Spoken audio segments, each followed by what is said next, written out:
Okay, welcome Branson solar fans. So today we're going to pull the bed on the EV. It's a Polaris Ranger EV. I'm going to show you how to do it with just one person. Can be done. It's a little difficult, so you see how I've got it here. I've got a couple buckets, right size, and I put that board up on there so the bottom of my support is almost or touching the bottom of the bed, because you don't want it to drop down very far when you pull these pins. Let's go in here and look. Now, first of all, you've got a pin up here that comes through, and you got a little lock pin. There's your pin down there, and there's the bolts. So you pull this pin, flip out, and pull the pin out.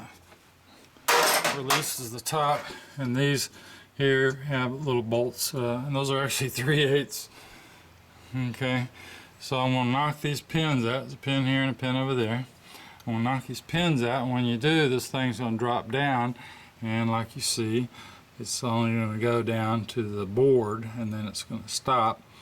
And that's why you need it up real close. You don't want it to drop far, because you don't want this to get twisted. So we'll go out here and mount the camera.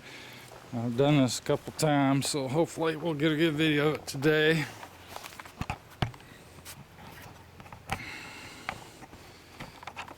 And you can see that it actually can be done with one person, although it's not the simplest thing to do.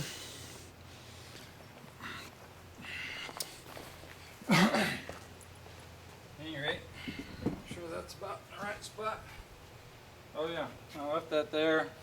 If you've got a trailer hitch on there, it's going to be a problem. It's going to stick out, hit your board where you can't get your board in there. So that's something to think about.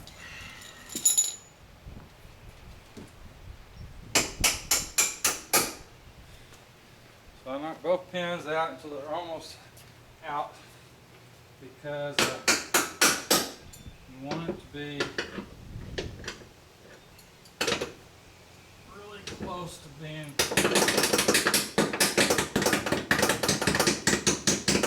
fact, usually what I do is I get one all the way out, and then I stick it back in just slightly. And then I go around to the other side. I got that one out. Around the other side, and then when you pull it completely out, this thing's going to just drop down. That's the issue. So you got to be ready for it.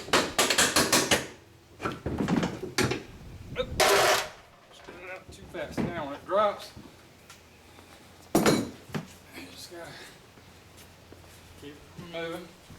And grab that side, you can grab this pin, pull that pin, then you can lean it back, and you got it. Now going back on is the same thing. It's a little difficult of a balancing act to get it up here, but if you got it just at the right height, then you can do it. Just sit it up, because you can pick it up.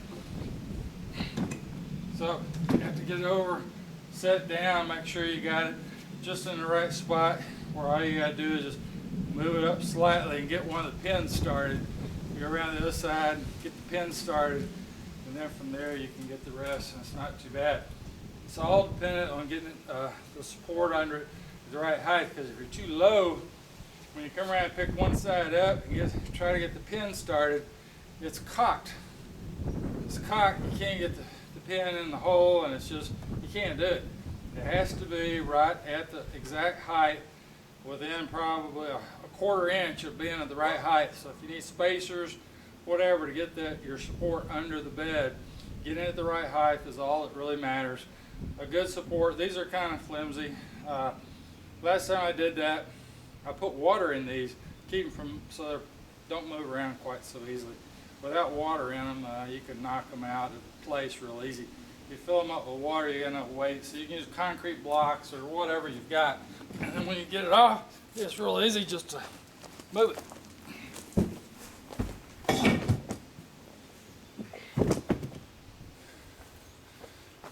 Okay, so let's go take a look.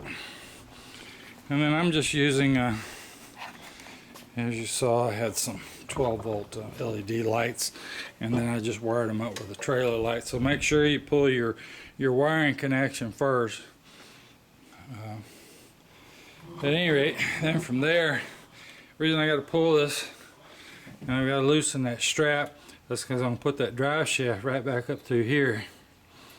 So I've got another video on the drive shaft, and then I think here you can see the brake with the rear yoke. And if you look closely, you can see there's a little space between the brake and the disc and the brake pads, basically, because that thing seems to move around a little bit if it doesn't have something in the front to hold it in place. But and right now I've got it undone, of course, so it's not tight. But I won't worry about that alignment. These are spring loaded, so it really shouldn't be an issue. It should pull down straight. That would be something I'm going to kind of look at and make sure that this apparatus that holds this brake is parallel with that disc, or if there's some misalignment. When you look at it, it almost looks like there is. And I notice as you're driving it goes, so it acts like it's a little crooked, so I'm going to look at that while I'm in there. But basically you can see it's holding up just fine. And I just painted all that with Pour 15 when I put it all together. So anyway, alright, so that's my project for the day. Get the drive shaft back in, and hopefully I won't have that wobble in the front of it, which was getting to be a real issue. Alright, thanks.